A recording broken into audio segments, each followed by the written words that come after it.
व्ययसम्भवम् अण्डस्यान्तस्त्विमे लोकाः सप्तद्वीपा च मेदिनी ॐ सहनाववतु सहनौ भुनक्तु सह वीर्यङ्करवावहै तेजस्विनावधीतमस्तु मा विद्विषावहै ॐ शान्ति शान्ति शान्तिः. Last verse, I think, of chapter 2, that's where we are, correct?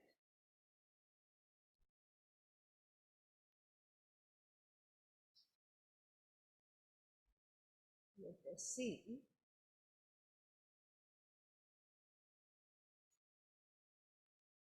No, not the last verse, the second last verse. Did we do 71? Yes? Your audio is low. Audio is not correct? What happened? Low little bit, like coming from far. The microphone is somewhere there. No, it's good. 71 have we done?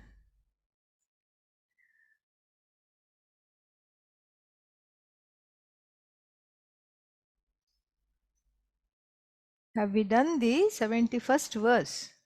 I think we did, Swaminiji. Yes, Swaminiji. Okay. We did. So then we did. have to do the 72nd verse, and that's what we will focus on.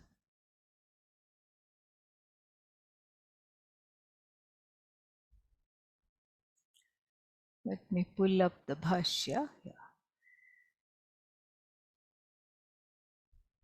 एषा ब्राह्मी स्थितिः पार्थ नैनां प्राप्य विमुह्यति स्थित्वा स्यामन्तकालेऽपि ब्रह्मनिर्वाणमृच्छति. This is the last verse which is going to close the second chapter. There is a little bit of a Sangati Bhashya. Sangati Bhashya means a connecting Bhashya between the last verse and this one. So, Saha evam bhutah sthitaprajnah brahmavit shantim sarvasamsara dukkha uparamalakshanaam nirvanakhyam अधिगच्छति प्राप्नोति ब्रह्मभूतः भवति इत्यर्थः. So this is what was concluded last time, that the last verse we have to remember, and the last verse was apuryamanam achala pratishtham, and then after that the one who having given up all desires, vihaya kaman Yaha sarvan charati nispriha, and moves around without any kind of cravings and any kind of myness, yourness, etc. No ego. Such a person gains shanti, and here the shanti is absolute shanti, not the relative shanti that one experiences perhaps in between one desire being fulfilled and the other desire being born. That kind of a shanti is called relative shanti, because it is experienced only in between the fulfillment of desires. And so here the shanti is absolute, meaning one is not disturbed whether the desires are fulfilled or not, because one's life is not run by the fuel of desires. This is a very important thing. Fuel of desires is not running one's life. So one is not deciding actions based on what to do to fulfill this, or what to do to avoid this particular dvesha, or to fulfill this particular raga, what to do. This is not the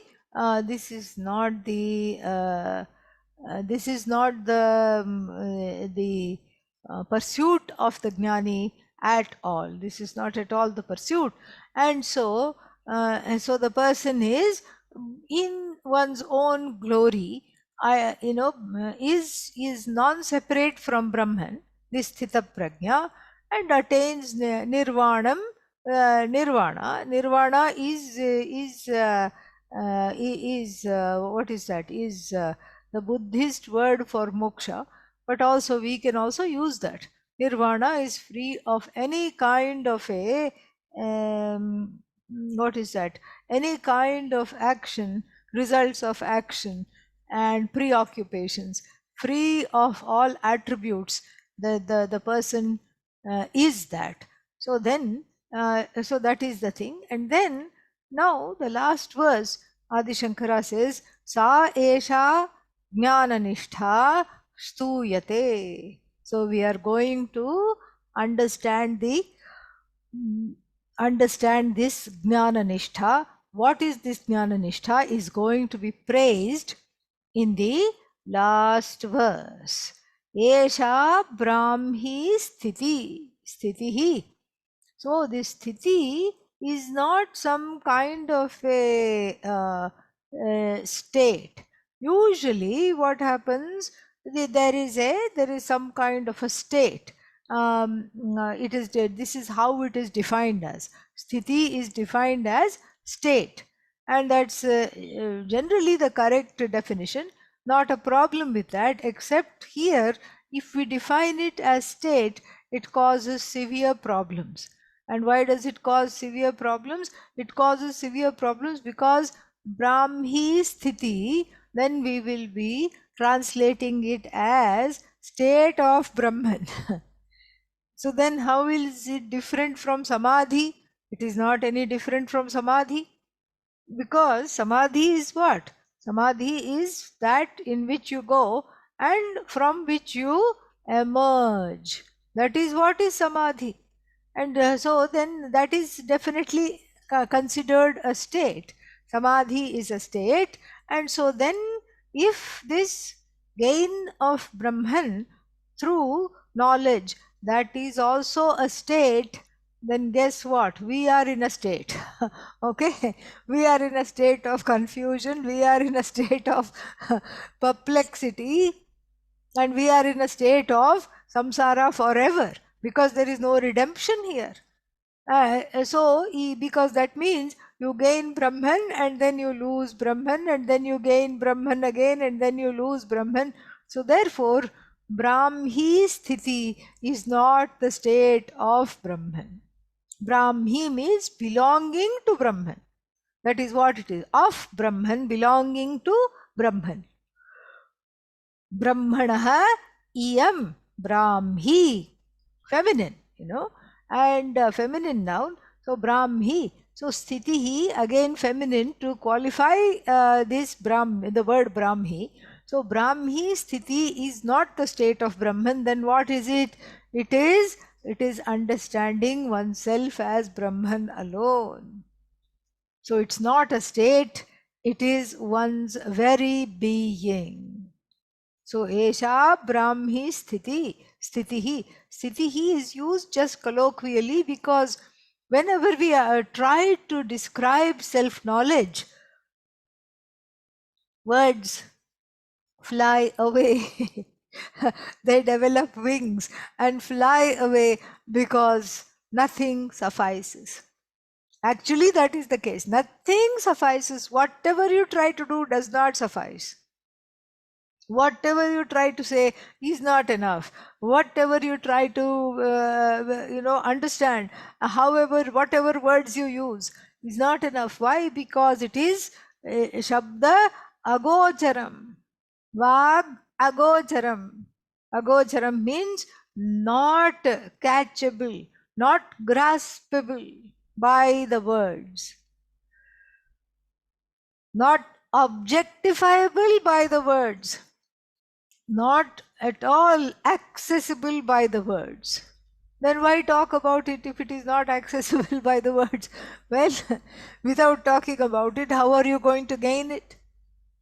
And then if it's not accessible by the words we know, we can't even make up certain words, because then already nobody understands. Then even fewer people will understand. So we can't make up words as we go along. We have to use the words in the vocabulary. Whatever we know, we have to use. That's why we say lakshana, indicatory words. That's why we say implied meaning. All these things, we take away the regular meanings and then talk about implied meanings. And all this we do. And why do we do all this? We do all this in order to understand this properly. To understand this very, very properly, because we cannot afford to make a mistake. But still the words fall short. So even the Bhagavad Gita, even Lord Vyasa, who is so adept with words, ends up saying Brahmi Sthiti, and then it is left upon us to say that Sthiti is not something that is temporary. A state is that which you get into and get out of. That's why everybody says, don't talk to me right now, I'm in a state. And so hopefully it is not permanent. That's what we think. And so this is the idea that has to be completely taken out of the head. So Esha, this is Brahmi Sthiti, means this is actually the destination, that is yourself alone. This is the destination, this is the understanding, this is your home. You are finally at home with yourself, you are at home with Om. And then, so there is no going back after this. And that's what he's going to say in the next line. Because if it were a state, if it has to be translated as a state, then he would not say, Na enam prapya vimukhyati he partha. O Arjuna, enam brahmi sthitim. So enam sthitim prapya, having gained this knowledge of this unshakable abidance in Brahman, having gained, prapya na vimukhyati. Don't forget, the word vimukhyati is negated here by na enam. And since the na is in sandhi, so it's easy to miss that and say, oh, having gained this, will be deluded again. No, wrong. Will never ever be deluded. Will not be deluded at any time. Nainam prapya vimukhyati. Why? Sthitva asyam, remaining in this. When? Antakalepi, even at the last moment of one's life. Brahma nirvanam richati. Richati attains, gains. What do they gain? Brahma nirvanam, oneness with Brahman. So oneness with Brahman is gained even while understanding this knowledge at the last moment of one's life. Let's say one is on the deathbed, some terminal disease, but has studied some Vedanta and some roots, some I's have to be, what is that? Not dotted. That's not, yeah, I's have to be dotted and the T's have to be crossed. And so some few things about the clarity, questions about the clarity remain. How come I can be Brahman? What is this really about? Some things don't fit in. It's as though I have got mismatched pieces of jigsaw puzzle, or at least they seem mismatched. They don't seem to go together. And let's say while lying in the bed, the person listens to some guru's words. And then what? I see it now. I was having these pieces all oriented wrong in my head. This was all wrong because of some lesha, residue of raga dvesha. The lesha of raga dvesha made me construe it differently. I got it. Yay! I am one with Brahman. Dies. Let's say. Person passes away. dies off immediately. Even then, there is no coming back. Even though the person was doubt ridden and was suffering from habitual orientations, and the knowledge was not fully sitting in the heart, in the head, and then at the last minute of one's life, one gains this knowledge, then too one is freed from samsara. This is what is, very nice stuti of this jnanam, very nice praise. And because of this, one can be very happy. Esha brahmi sthitihi partha. Because what a way to end this, So, antakalepi sthitva. Antakalepi sthitva, why is it brought? Why is the last minute of your life brought here in question? Because Adi Shankara wants to show that even if you can gain it at the last minute, what to talk of people who are able bodied, able minded, and able to pursue this knowledge earnestly in the prime of their lives. So, even in the last minute, you had maybe 1 second of Brahmanishtha and joy of being one with Brahman. You had 1 second of joy before you departed this world, before one departed this world. Imagine if you gained this knowledge when you still had years ahead of you, when you still had energy, time, ability to sit, and the focus to gain this knowledge. Imagine how much you could do. That is the idea. And Adi Shankara is going to point that out to us in the Bhashya. Esha yathokta brahmi brahmani bhava iyam. Brahmani bhava iyam. Very nice derivation. I said Brahmanaha iyam. So here even better derivation he gives. Brahmani, in Brahman, bhava, born in Brahman.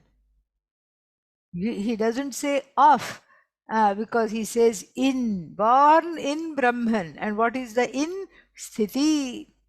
Sthiti he describes as sarva karma sanyasya brahma rupena eva avasthanam. Very beautiful word. Ava plus tha. Ava is very nice prefix. Ava. Avasthanam, meaning remaining in that.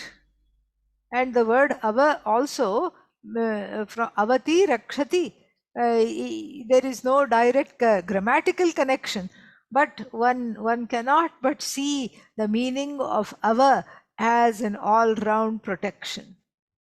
Even though here it has nothing to do with that ava, I am just sort of seeing this. One cannot help but see avasthanam. So the total abidance, the complete abidance without a doubt, without a shadow of doubt, without a shadow of vagueness, without a touch of error. So this is the Brahmani Bhava Yam, that which is born in Brahman. Born in Brahman means what? The very beautiful derivation here. I am already Brahman. And this knowledge is born in me. So therefore it is born in Brahman. Very nice. I am already Brahman, but I did not know this because of the ahankara still being identified with the doubts, with the body, mind, etc. And so here in me, that is Brahman, is born, as it were, this knowledge. Here we can say as though. So in Brahman, in me who is already Brahman, is born this wonderful knowledge. And what is this knowledge? This knowledge, sarva karma sanyasya, the knowledge that is gained by renunciation of all karma. Because why all karma? because in those days, Adi Shankara, in Adi Shankara's time, Jnanam and Jnana was associated with renunciation. It was a total and committed lifestyle, and through renunciation alone, this was gained in order to show that. And Western academicians accuse Adi Shankara of having a sannyasi bias. they say that at every given turn, whenever possible, he introduces the orange factor, and he just says, without sannyasa, this is not possible. But I think that even though when you read the bhashyas, this is true, this is apparent that he has a preference for sannyasa, but it's not really his preference. We have to see it. It's not that he is preferring sannyasa. What he prefers is renunciation, and whether you do it after donning an orange garb, or or after the dawn of knowledge, after the dawn of the garb, or after the dawn of the knowledge, he is not concerned. But in his time, we have to understand the dawn of the knowledge and the dawning of the garb were almost, what is that, those two facts were dovetailing together. Because, see, the number of sannyasis have reduced now. I mean, not in Rishikesh. This is still a place where when you go for a walk, you say how many times you have to say Ram Ram, Om Namah Shivaya, Hari Om, Om Namo Narayanaya, greeting other sannyasis on the road. That you lose count of how many times. It's a beautiful thing. You lose count of how many times you have to do that. But you go to the metros. You go to New Delhi and you wear orange, and then what? People will come to you and say, "Nice orange." that's what it is. Even in India, nice color. And then if they know you better, they'll say, "How come you're wearing this all the time?" It's like it's so sad that this what was in Adi Shankara's time a reality has become a kind of a spectacle in contemporary India. It has become at best a spectacle, because before, just this was the reality. Everybody in orange. And whoever was interested in that, there were sadhus roaming around everywhere. It was a lifestyle that was that even the people who were not sannyasis were deeply aware of, and b deeply respectful of this ashrama called sannyas ashrama, of this lifestyle, because they felt like in serving the sadhus, they could gain something that they could never ever have this particular lifestyle in their life. They could not imagine this.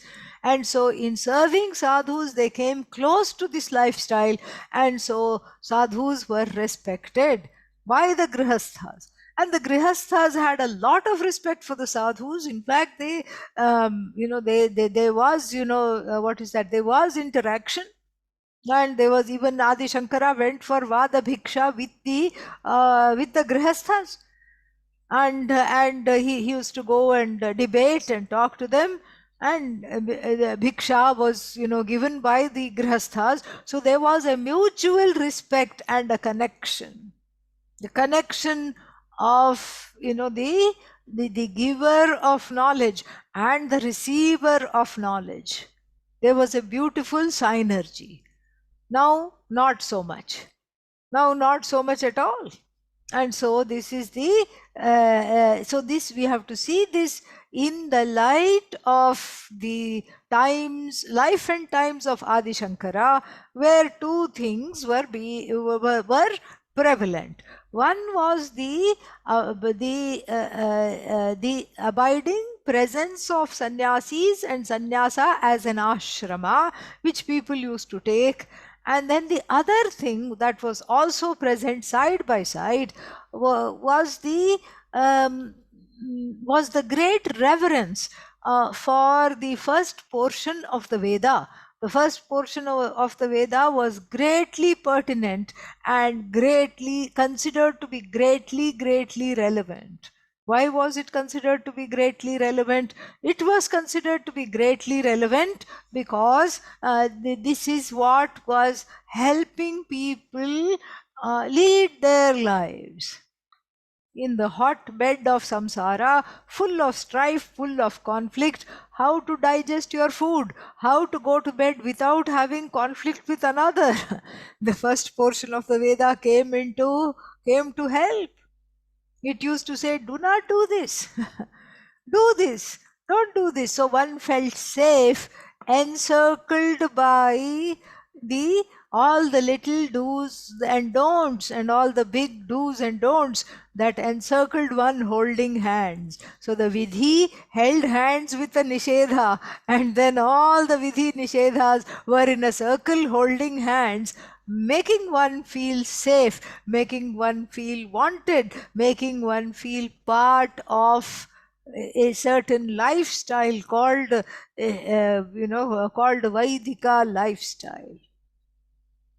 And at the same time, to come out of that and to attend to this knowledge as a reality, not just for some sadhu somewhere, but for oneself alone, became a very difficult proposition.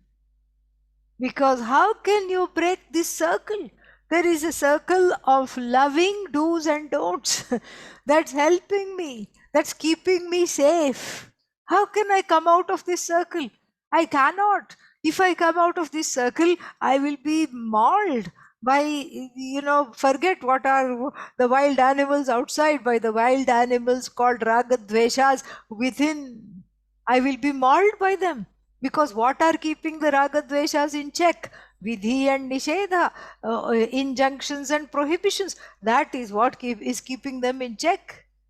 And then what is happening? I'm being mauled by them. I will just be unmoored.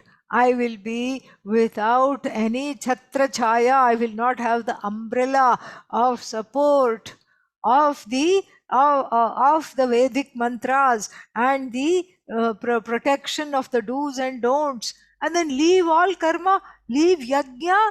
That is not even possible to even imagine, let alone actually do it. Yajna is the protection, and the yajna is the umbrella that protects me from the onslaught of the karmic acid rain that is scorching my body. And then the circles of do's and don'ts is the security blanket.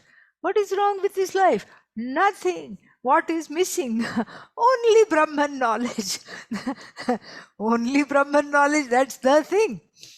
But you see how refusing to launch, failure to launch into the second portion of the Veda is a very real thing. And even though that was much more prevalent in the earlier times, even now it is prevalent, even though people have forgotten what the first portion of the Veda says, but still they have in the form of their own do's and don'ts, they have a circle of friends which give them protection. Friends means not friends in life, but certain value systems. They surround themselves with their own value systems. Dharma is there, everything is there, and then they have the chhatra chaya, they have the shade. What is giving them shade and protection from the hot winds and the acid rain of samsara? The shade is their dedication to their own activities, whatever they are doing. Even now it is difficult to cross from the proverbial first segment of the Vedas to the Jnana Kanda, the knowledge segment of the Vedas. Even now there is a lot of hemming and hawing. Even now there is a lot of second guessing. Even now there is a lot of I put one foot in and one foot out. And then this is what it is.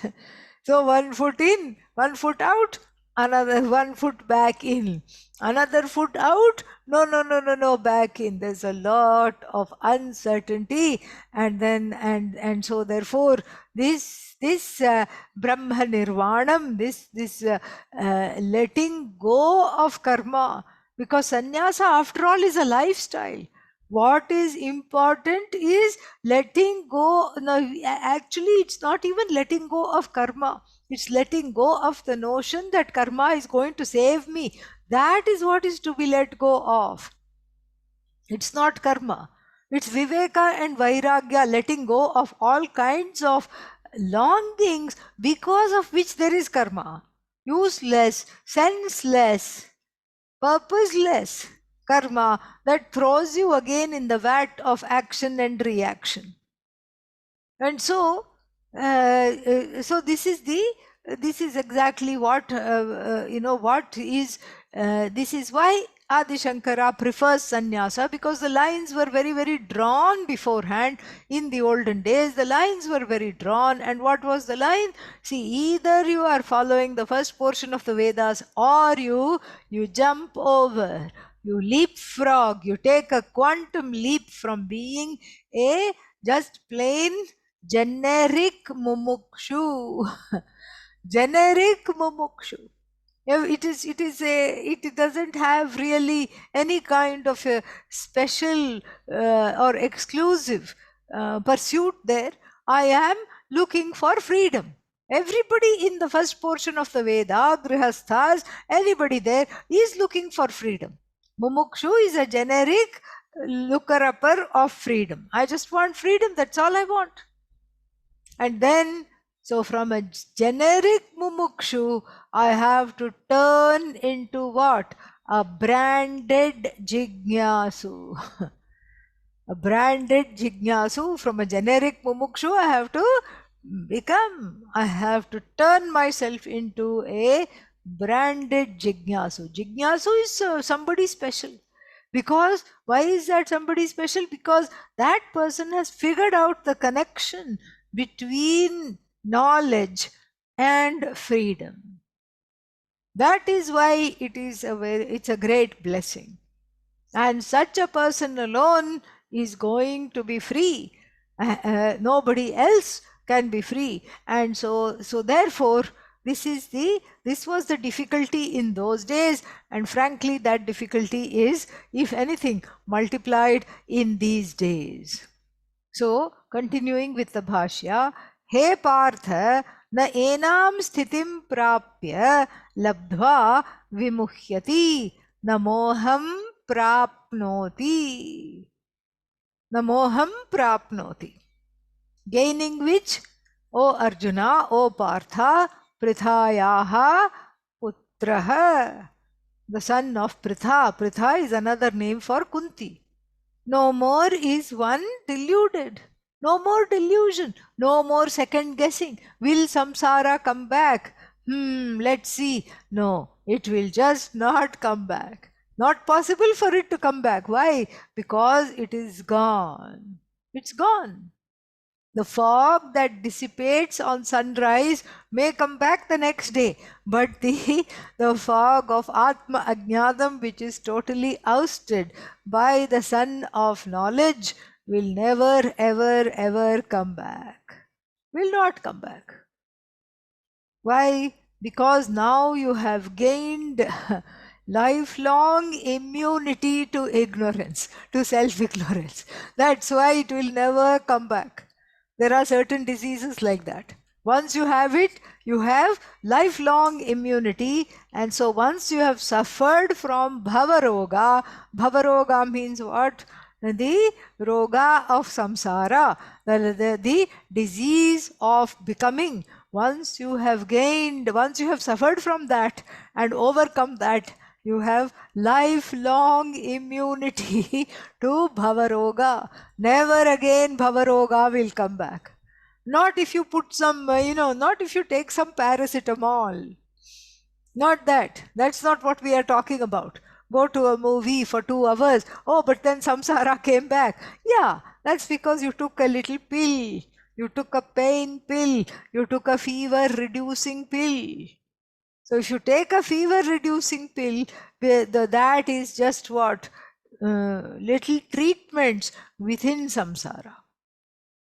Treatment for samsara cannot come from within samsara. Remember always that quotation I give, the master's tools, a wonderful African American writer has said, cannot be dismantled by the master's house, cannot be dismantled by the master's tools. Master means slave owners. This is the context. So the institution of slavery cannot be dismantled by the tools that it itself has produced. And why has it produced these tools? In order to continue to enslave people. So here it's a very different thing. It's the same thing here. So the tools to gain freedom from samsara cannot be crafted within samsara. That's why Shabda Pramana has to come from outside. That's why it has to come from outside. It cannot come from within one's own, within one's own psyche, it cannot come from. And so within one's own, in the institutions, cannot come from. What will the samsara say? So, and people in samsara, they will say, okay, you're depressed, I know, go for a vacay, have a vacay, go for a vacation, can't afford it, okay, have a staycay, sit in your house with your with the drapes closed when all the time. And so this is not a solution.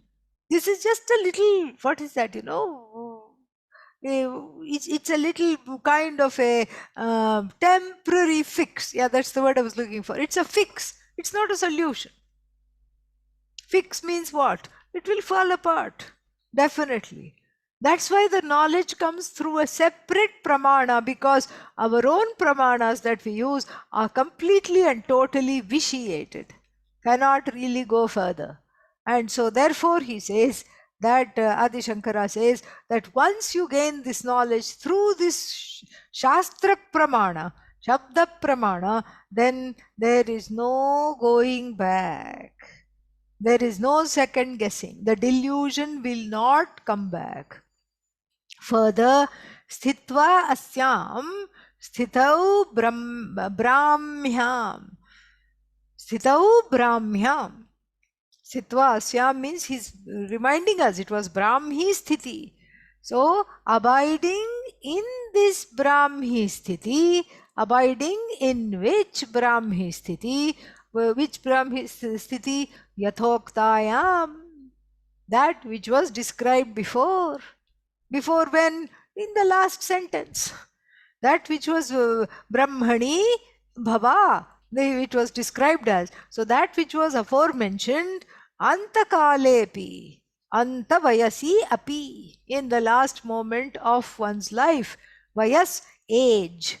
In the last possible age of one's life, in the last year of one's life, in the last month of one's life, in the last weeks of one's life, in the last days of one's life, api brahma nirvanam. Nirvanam, he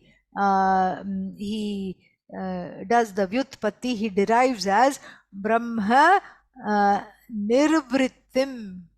Nirvritti, return. Not nivritti. Don't confuse with nirvritti with nivritti. Okay?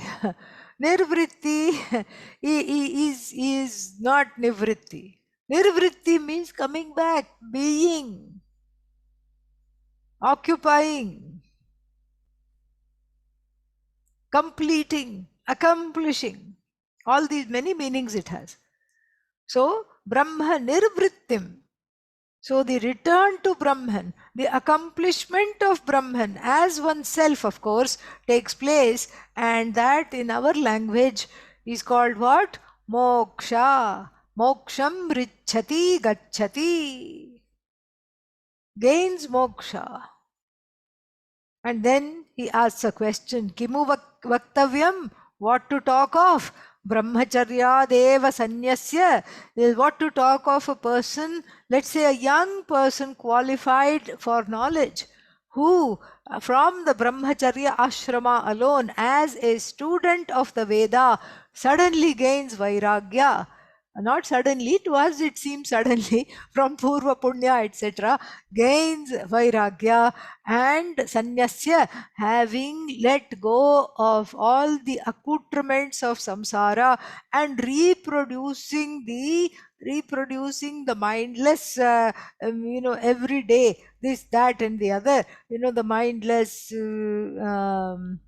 What is that called? Reproducing the mindless problems of everyday life, reproducing what's to be done, to not be done, all these things, and then reproducing small, small ends in life which leave one with big, big gaps in one's desire fulfillment. And so, letting go of all that, one person, let's say from Brahmacharya alone, takes sannyasa. Takes sannyasa means gains this knowledge. Remember what I said earlier in how it was in Adi Shankara's time. Yavad jivam, and enjoys this knowledge as long as one, yavat jivam, meaning as long as the life may remain in the body, as long as the prana remains, the person enjoys this knowledge. What to talk of that? Yaha brahmani eva avatisthate. So imagine that person having years and years and years of abundance in this knowledge, as opposed to somebody on their deathbed. Saha Brahma Nirvanam Richati. So whether so even from the days of Brahmacharya, renounced everything, then the person enjoys this for many, many long years. One has freedom, one enjoys freedom from delusion. This is the whole idea. And that concludes the second chapter. And at the conclusion, we recite this particular thing, which was a later interpolation, but it is a good reminder for us to keep keep in the back of the mind always the purpose of the Bhagavad Gita, which is a dialogue between Lord Krishna and Arjuna, and which is also a which has two subject matters, two topics. One is Brahma Vidya, the teaching of the knowledge that I am separate, I am non-separate from Brahman, and I am Brahman. And then Yoga Shastra, a conducive lifestyle to gain this knowledge. And then so we remind ourselves of this, and we recite what is the name of the chapter. That too was given later on. Om Tat Sat इति श्रीमद्भगवद्गीतासु उपनिषत्सु ब्रह्मविद्यायां योगशास्त्रे श्रीकृष्णार्जुनसंवादे पुरुषोत्तम this 15th chapter only comes. Sankhyayogo नाम द्वितीयोऽध्यायः. Sankhyayogo नाम द्वितीयोऽध्यायः. So Om Tat Sat, that alone, that Brahman alone is the only source of existence. Now, iti, thus, in the Bhagavad Gita, and it is the plural is used for respect, Srimad Bhagavad Gita, Shri Yukta Bhagavad Gita. Srimad means it is full of Shri. It gives prosperity and abundance of thinking. It dismantles poverty, a scarcity mentality, which is the hallmark of samsara. That's why it is Srimad Bhagavad Gita, which is like an Upanishad. Upanishadsu, in this Bhagavad Gita, in this Upanishad like text, treatise, which is Moksha Shastra. We have to remind ourselves. That's why it is compared to an Upanishad. Even though it has a lot about the lifestyle and day-to-day living, it's not compared to the first portion of the Veda. Bhagavad Gita su Upanishadsu Brahma Vidyayam, in Brahma Vidya, in the knowledge of Brahman, Yoga Shastre, in the knowledge of how to lead one's life to attain this teaching. And where did this occur? Sri Krishnarjuna Samvade. In a dialogue between, in a respectful dialogue between Lord Krishna and Arjuna. And in that, what is this? We have just completed Sankhya Yoga Nama. Here, yoga doesn't mean asana or any kind of union. It just means topic, Sangati. And it's called Sankhya Yoga because its topic has been mostly renunciation. Mostly renunciation of one's desires for this and its relevance to the pursuit of this knowledge. So Sankhya Yoga Nama Dvitiyodhyayah. So congratulations to all survivors who have survived the second chapter, long as it was. And then congratulations, felicitations. And then now we will be moving into the third chapter. So the third chapter is should not actually have been there. In fact, the Bhagavad Gita is totally complete. Is there, is there Brahma Vidya in the second chapter? Yes, affirmative. Is there Karma Yoga? Yes, the definitions of Karma Yoga were there. And then Samatvam Yoga Uchyate, Yoga Karmasu Kaushalam, the two most important definitions are there. Yes, check.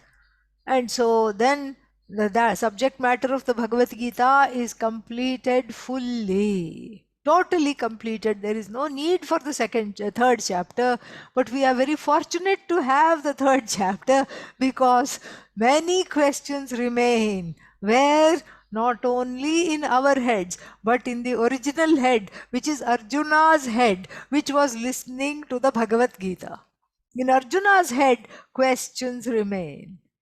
And some of these, some portions of this question, as we will see, are valid, and certain others are coming from his own raga dvesha.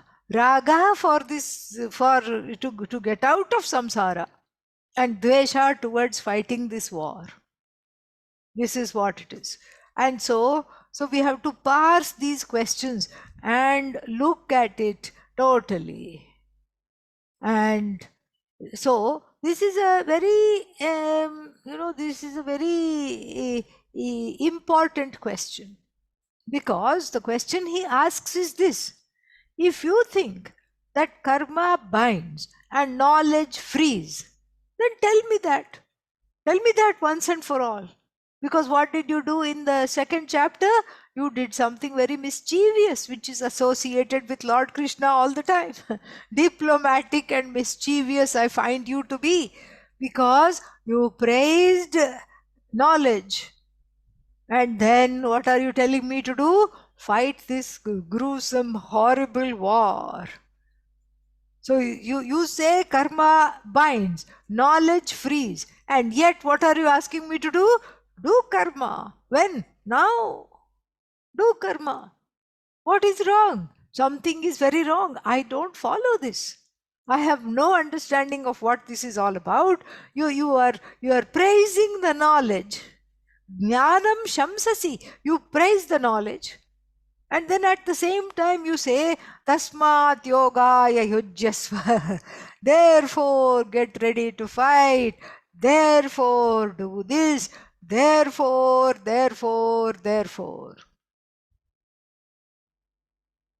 Does that make sense? No. Buddhim mohayasi vame. It's as though you are confusing me, Arjuna. Arjuna says, you're confusing me. He says to the Lord, I don't know where to go now.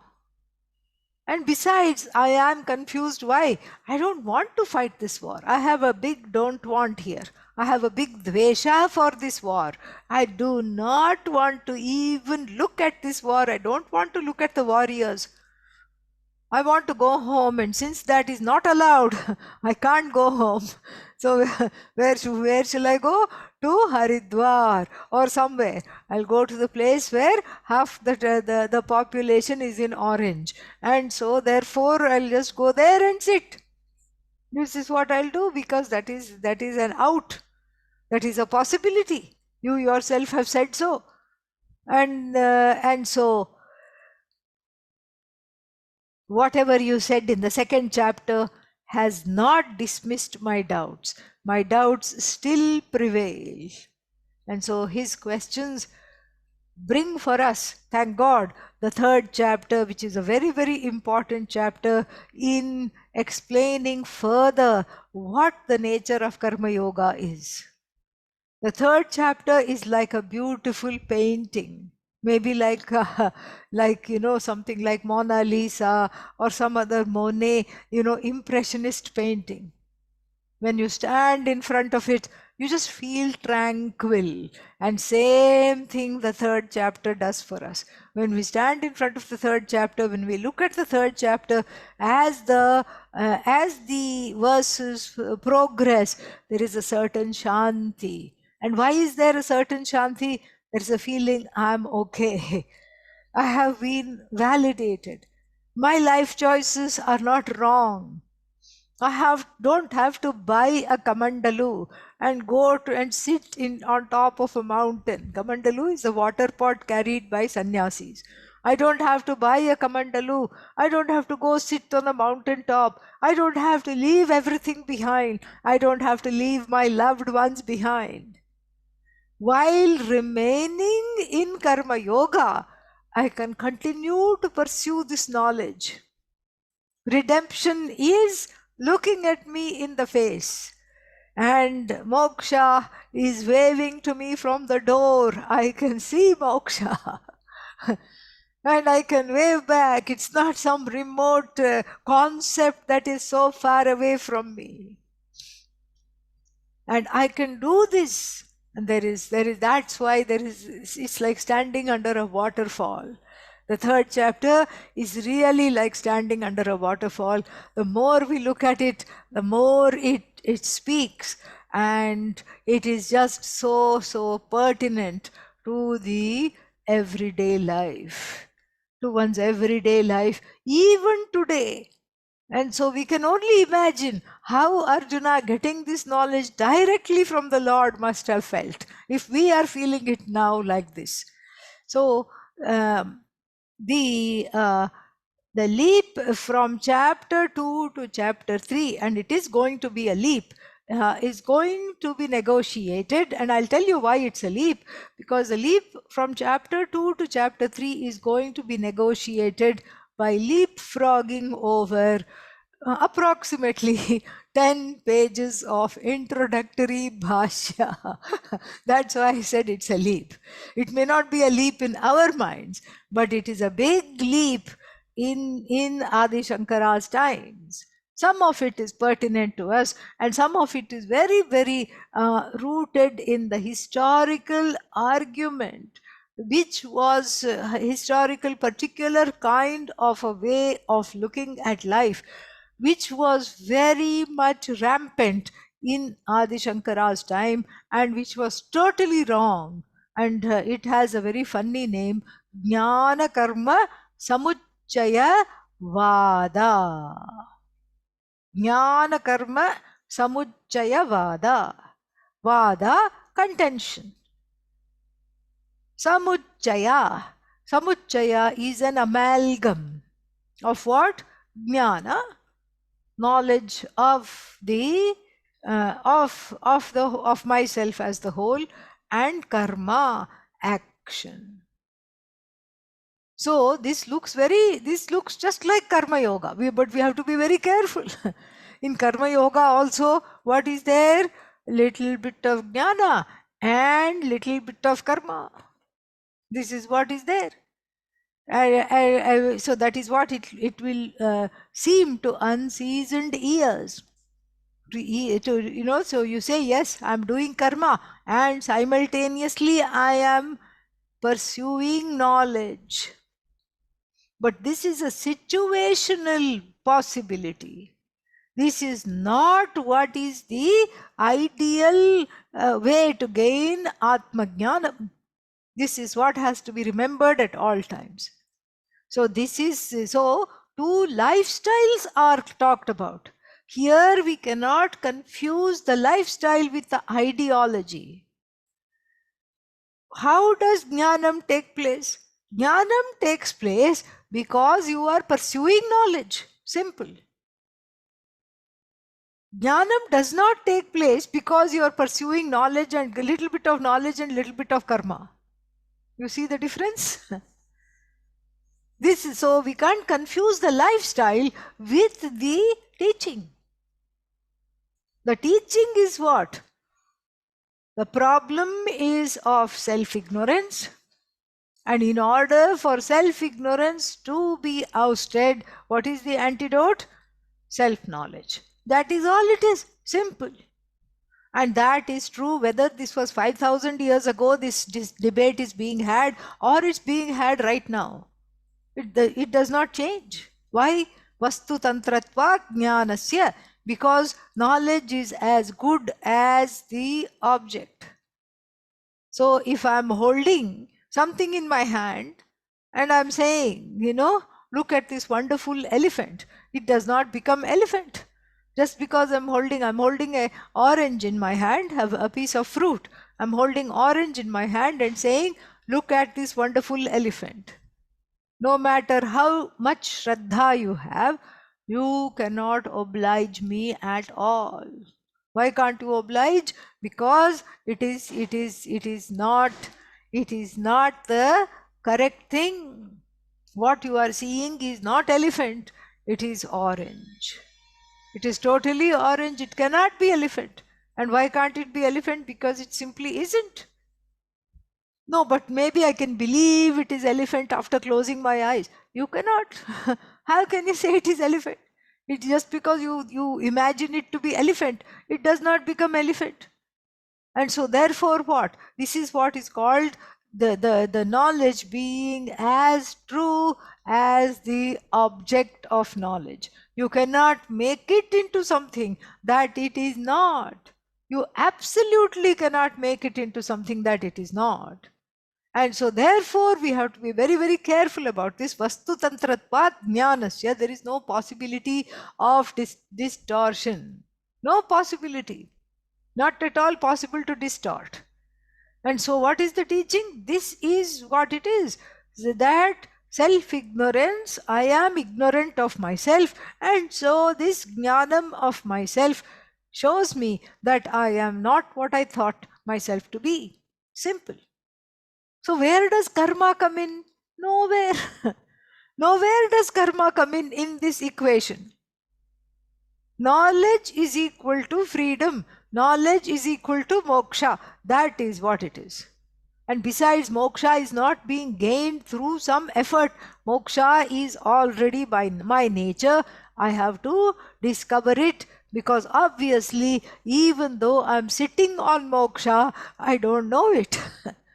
I'm sitting on moksha, so therefore the knowledge tells me, look at yourself. You are sitting on that which you are missing. You are only as though missing it. This is what the teaching says. And this teaching can be gained through two lifestyles. The teaching is very clear. So the teaching can be gained either exclusively through following jnana marga, meaning becoming a sannyasi. In those days, that's the only possibility. And then, or while still having other pursuits and using the other pursuits for the self-growth needed in order to assimilate this knowledge. Because obviously one cannot drop everything, and that is why the self-growth is needed. Because if the self-growth were already there, if the preparedness were already there, one would have dropped everything and gained this knowledge. But because one cannot do that, this is what is prescribed. And so this is the introduction to the third chapter, and also this will delineate for us better. It will paint the outlines and color in the this being called karma yoga. and then we won't be reading every single word of the Bhashya.